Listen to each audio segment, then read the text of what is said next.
అందరికీ నమస్కారం. నేను మీ గంటి ఉష.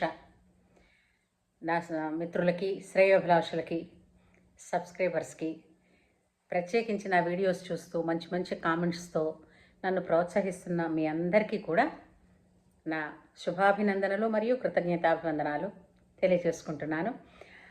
మనం రామాయణం చెప్పుకుంటున్నాం కదా. ఎంతవరకు మొన్న చెప్పుకున్నామంటే లాస్ట్ వీడియోలో రాముల వారికి యువరాజు పట్టాభిషేకం చేస్తానని చెప్పి దశరథ మహారాజు అందరికీ కూడా తెలియపరచడం అయింది.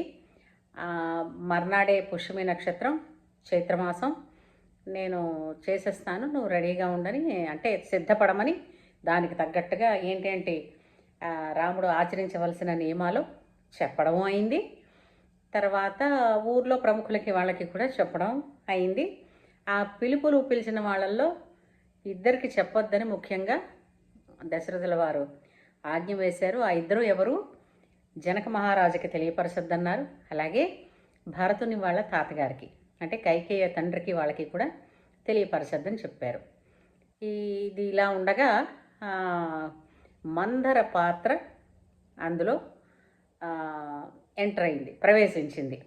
మనం గత ఎపిసోడ్లో, మనం గత వీడియోలో మాట్లాడుకున్నప్పుడు ఈ మందర ఎవరు మనం చెప్పుకున్నాం. పూర్వం రాజకన్యలకి వివాహం జరిపించేటప్పుడు బోలెడన్ని గోవులని, అలాగే అశ్వాలని, గుర్రాలని, అశ్వాలని, రథాలని, ఏనుగులని వాళ్ళ శక్తి కొలది రాజులు వాళ్ళకి భరణంగా, కానుకలుగా కొంత సైన్యాన్ని, అలాగే వాళ్ళతో పాటు ఉండేటటువంటి దాసీలని, వాళ్ళని ఆరణం అంటారు. అంటే ఆరణం ఇచ్చేయడం అనమాట వాళ్ళకి. అలాగా ఇస్తారు. ఆ విధంగా కైకతో పాటు కోసల రాజ్యానికి వచ్చినటువంటి దాసి మందర, పెద్ద ఆవిడని అందరూ కూడా మామూలుగా గౌరవంగానే పలకరిస్తారు తప్పించి వేరేగా ఏమనరు. అందులోనూ ఆవిడ కైక యొక్క ప్రథమ దాసి. కైక అనేసరికల్లా చాలా ప్రత్యేకమైనటువంటి స్థానం ఉంది దశరథ మహారాజుకి. ఎందుకు అనంటే ముద్దు భార్య. ముందు కౌసల్యని వివాహం చేసుకున్నారు, సంతానం కలగలేదు. సుమిత్రని వివాహం చేసుకున్నారు, సంతానం కలగలేదు. అందుకని కైకని తెచ్చుకున్నారు. అది అయితే కైకని వివాహం చేసి తెచ్చుకున్నారు.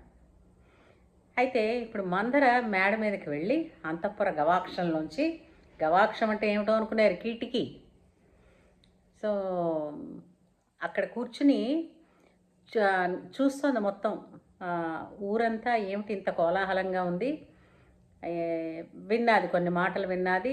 రాముల వారికి మరునాడు అభిషేకం అని. ఆమె గబగబా వచ్చి కైక ఏం చేస్తోంది అని చూస్తే, కైక అలంకరించుకుంటోంది తన ఇతర దాసీలతోటి. మందర రాగానే ఏమే మందర అని పలకరించింది. ఆ మందర ఆరంభంతోనే, నువ్వు ఇక్కడ ముస్తాబవుతున్నావు కానీ నీ భాగ్యం నేల రాలబోతోంది, నీకు ఇంకడితో ఇక్కడ ఈ భోగాలు పోతున్నాయి అని అంటే, ఏమిటి పిచ్చి మాటలు, నేను ఇంతవరకు జీవితంలో ఇటువంటి మాటలు వినలేదు, అటువంటి స్థితి రాదు, అందుచేత ఇలాంటి మాటలు మాట్లాడుకో అని అంటే, నీకు రేపటి నుంచి నీ గత అదే, నీకు ఈ సంబరాలన్నీ ఉంటాయి అనుకుంటున్నావా అంటుంది. ఏది చెప్పాలనుకున్నావో సరిగ్గా చెప్పు. ఎందుకంటే చూడండి, ఇప్పుడు ఒక మహారాణి ఆమె అలా మాట్లాడుతూ ఉంటే ఏమని, నీ భాగ్యం నేల రాలుతుందనంటే నోరు ముయ్యని అనగాలి కదా. ఆమె చిన్నప్పటి నుంచి ఆరణంగా వచ్చినటువంటి దాసి, పెద్ద ఆవిడ కాబట్టి ఆమెని ఒక తల్లి లాగానే చూసుకునేది కైక. అయితే ఆమె అంటుంది, నీకు విషయం తెలుసా, రాముడికి తెల్లవారు లేస్తే యువరాజు పట్టాభిషేకం చేస్తున్నాడు నీ మొగుడు అని అంటే ఎంత ఇదిగా చెప్పిందో చూడండి. ఇప్పుడు మహారాజు చేస్తున్నారు అన్నది వేరు, నీ భర్త చేస్తున్నారు అన్నది వేరు. ఈ విధంగా మాట్లాడింది ఆవిడ. అంటే అప్పుడు ఆ కైక అంటుంది, తన మెడలోంచి ఒక పెద్ద హారం తీసి ఒక్కసారిగా మందరికి ఇస్తూ, ఎంత చల్లని వార్త చెప్పేవే, ఎంతోమంది ఎన్నాళ్ళ నుంచో ఎదురు చూస్తున్నావు, సకల గుణాభిరాముడు నా రాముడికి యువరాజు పట్టాభిషేకం చేస్తున్నారా, నా జీవితంలో ఇక మీద జీవితంలో మునుపెన్నడూ కూడా ఇంతకన్నా మంచి వార్తని నేను విననే అని పొంగిపోయింది కైక. మీకు తెలుసునా? కైకకి ఎప్పుడు ఈర్ష్య రాలేదండి. మొట్టమొదట అమ్మా అమ్మా అని పిలుస్తూ కౌసల్య కన్నా కైక దగ్గరే ఎక్కువ ముద్దుగా తిరిగేవాడు. అందుకని కైకే ఎంతో తనగా ఆప్యాయంగా తనని ఎక్కువగా చేరనిచ్చేది. అందుకని నా రాముడికి యువరాజ పట్టాభిషేకం అంటే ఎంత శుభవార్త చెప్పావు అని అంటే ఆమె అంది, నీకు కళ్ళు మూసుకుపోయాయి కైక, ఏం జరుగుతుందో తెలియటం లేదు. రేపటి నుంచి కౌసల్య రాజమాత అవుతుంది. ఈ దాసదాసీలు ఈ వైభవాలు ఇవన్నీ కూడా రాజమాతగా ఆవిడికి వెళ్ళిపోతాయి. నువ్వు ఆవిడికి దాసివి అంటుంది. అలా ఎందుకు అవుతుంది? నువ్వు అంటే ఎంతో వాదిస్తుందండి కైక. నీకెందుకు అలా అనిపిస్తుంది? తప్పే అని తను మాట్లాడుతుంది. ఇక్ష్వాకు వంశంలో జ్యేష్ఠపుత్రుడు ఉంటుండగా వాడికే కదా రాజ్యాన్ని ఇస్తారు. అందరిలాగే వంశంలో జరుగుతున్నట్టే జరుగుతుంది. దీనికి ఎందుకు నువ్వు అంత బాధపడిపోతున్నావో నాకు అర్థం కాలేదంటుంది. అంటే ఆమె ఒక మాట చెప్తుంది. ఇప్పుడు కౌసల్య రాజమాత అయింది. రాముడికి కింకరుడు అంటే సేవకుడు అవుతాడు భరతుడు. భరతుడి తల్లి ఏంటవుతుంది? మరి నీ కొడుకే సేవకుడి తల్లి ఏంటవుతుంది? దాసి. ఇంతేనా? ఇక్కడతో కాదు. ఇప్పుడు నువ్వు ఊరుకున్నావు అనుకో, ఇక మీద నీ కొడుకు కడుపున పుట్టే వాళ్ళందరూ మనవలు తరతరాలుగా కూడా దాసులుగానే ఉంటారు ఈ సింహాసనానికి తప్ప ఎవరికీ అధికారం రాదు. ఎవరికీ అధికార హోదాలో ఉన్నటువంటి మర్యాదలు జరగవు. అందుచేత మేలుకో అంటుంది. అంటే అప్పటికీ కూడా తప్పే ఇది, అలా చేయకూడదు, రాముడికి అవ్వడమే ధర్మం, అంతా సవ్యంగానే జరుగుతుంది. ఇప్పుడు ఇలాంటివి పిచ్చి పిచ్చి మాటలు ఏమిటది వాగకని అంటుంది. అయితే అప్పుడు ఆవిడ ఒక మాట పెడుతుందంటే, ఇప్పుడు భార్యాభర్తల మధ్య ఎట్టి పరిస్థితులలోనూ మూడవ వ్యక్తి కలగజేసుకోకూడదు అన్న దానికి ఇక్కడ మనకు తెలుస్తుందండి. ఇప్పుడు ఆవిడ ఏమంటుంది? అతను నిజమే, కౌసల్య ఎప్పుడూ కూడా వ్రతాలు పూజలు చేసుకుంటూ ఉంటుంది. ఆ కౌసల్యాన్ని అనుసరిస్తూ మాట్లాడకుండా, మహారాజు గారు అంటేనే భయం భర్త అంటే, మాట్లాడదు, కళ్ళు పెట్టి చూస్తూ ఉంటుంది పాపం. ఈయన కళ్ళని కంటి చూపుని సైగని అనుసరించి నడుస్తుంది సుమిత్ర. ఇంకా ఏమన్నా ఉంటే అక్క అంటూ కౌసల్య పక్కకి చేరుతుంది. అందుచేత మహారాజు ఎప్పుడూ కూడా కైక మందిరంలోనే ఉండేవారు. ఒక్కనాడు కూడా కౌసల్య మందిరానికి వెళ్ళిన దాఖలాలు లేవు. కౌసల్య ఎప్పుడు పూజలు పునస్కారాలు వ్రతాలు పురోహితులు వస్తుండడం అవన్నీ చేసుకుంటుండడం. ఆ పూజలు పునస్కారాలు చేసుకున్నానని ఎవరి కోసం చేస్తుంది? మహారాజు గారి అభివృద్ధి కోసం, ఆరోగ్యం కోసం, సౌభాగ్యం కోసం.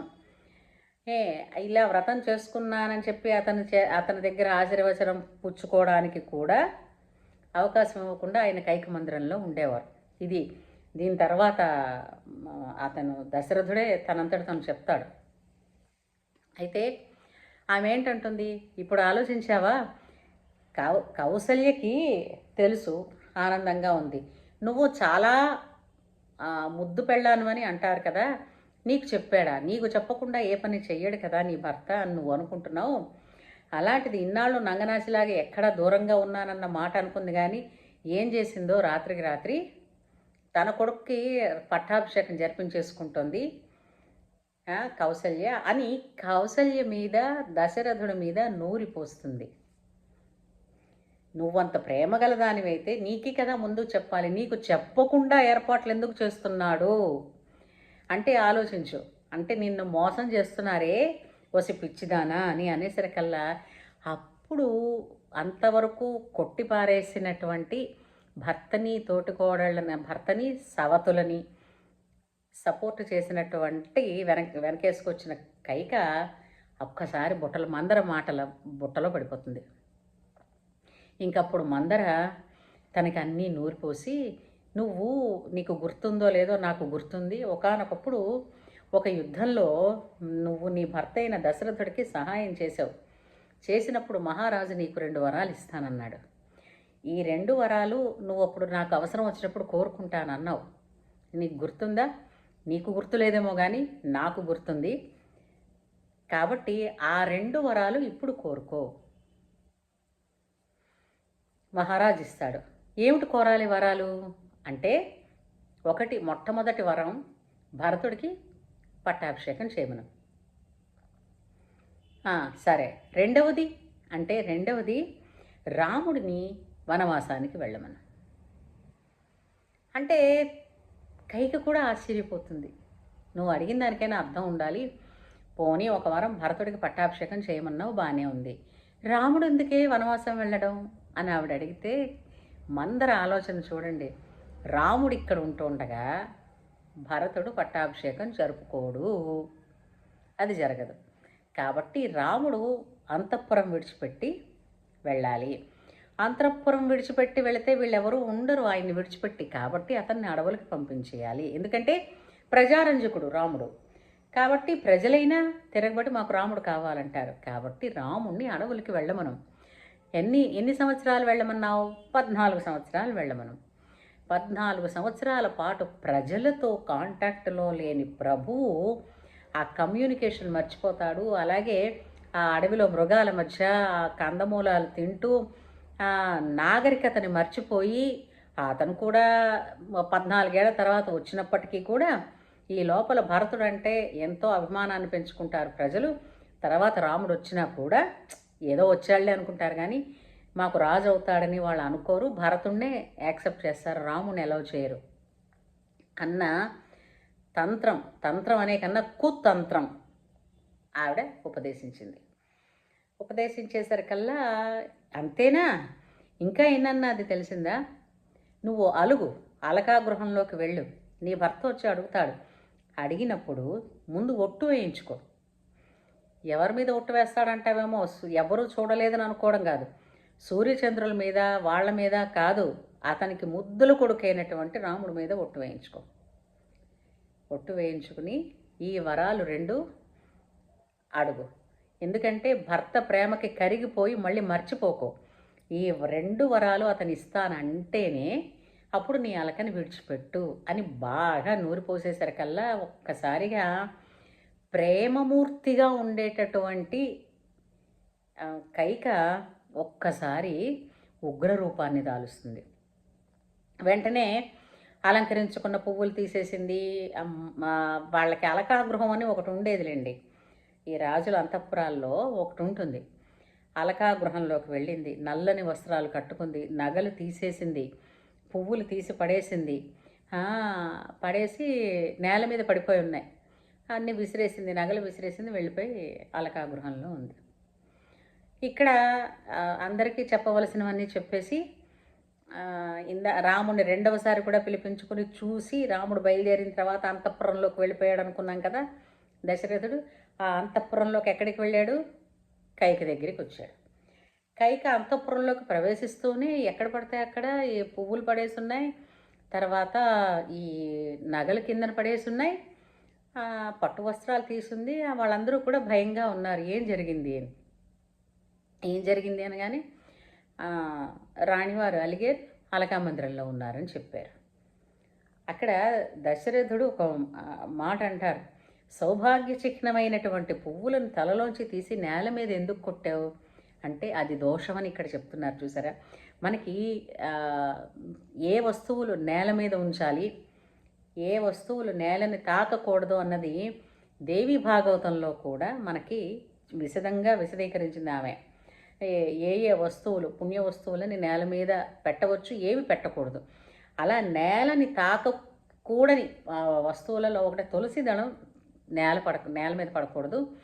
తర్వాత అలాగే పువ్వులు కూడా మనకేం చెప్పేవారు, నేల మీద ఒకసారి పువ్వు పడితే ఆల్రెడీ పూజ అయిపోయినట్టే లెక్క. అలాగే పూజ చేసిన పువ్వు నేల మీద పడితే ఇంకొకళ్ళు తొక్కకూడదని తీసేవాళ్ళు. అంటే నిర్మాల్యాలు కూడా మనం తొక్కకూడదు అని.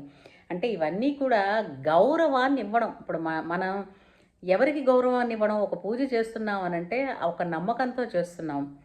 ఆ పూజ వస్తువులు ఏవైనా కింద పడినప్పుడు మనం మట్టేసాం అనుకోండి, మన నమ్మకానికే మనం విలువ ఇవ్వనట్టు లెక్క, అవునా కాదా? అలాగా అతను ఏమి ఇలాగ జరుగుతోంది, ఏమైంది కైక, నేను ఎప్పుడూ నీకు విధేయుణ్ణి కదా, నువ్వు ఇలా ఉంటే నేను చూడలేను కదా, నా మనసు ఉద్వేగాన్ని పొందుతోంది, ఏమైంది కైక, నువ్వు మాట్లాడు నాతోటి అని అతను చాలా ఒక విధమైనటువంటి ఉద్విగ్నతతోటి ఉంటాడు. అందులోనూ పెద్దవాడు కూడా కదా ఆయన. అది అయితే ఇక్కడతో ఈ కథని ఆపి ఆ కైక ఏమడిగిందో దశరథ మహారాజు దాన్ని ఏ విధంగా తీసుకున్నారో, ఆ ఘట్టం తర్వాత ఏం జరిగిందో అన్నది అందరికీ తెలిసినదే. అయినప్పటికీ కూడా మళ్ళీ ఆ కథా భాగంలోకి వెళ్ళినప్పుడు మనం కూడా రాముడు వనవాసానికి వెళ్ళే సమయంలో అక్కడే ఉన్నామా అని అనిపించేంతగా విశదీకరించి చెప్పారు వాల్మీకి మహర్షి. అది మరొక వీడియోలో మళ్ళీ మనం చెప్పుకుందాం. అంతవరకు సెలవు. జై శ్రీరామ్.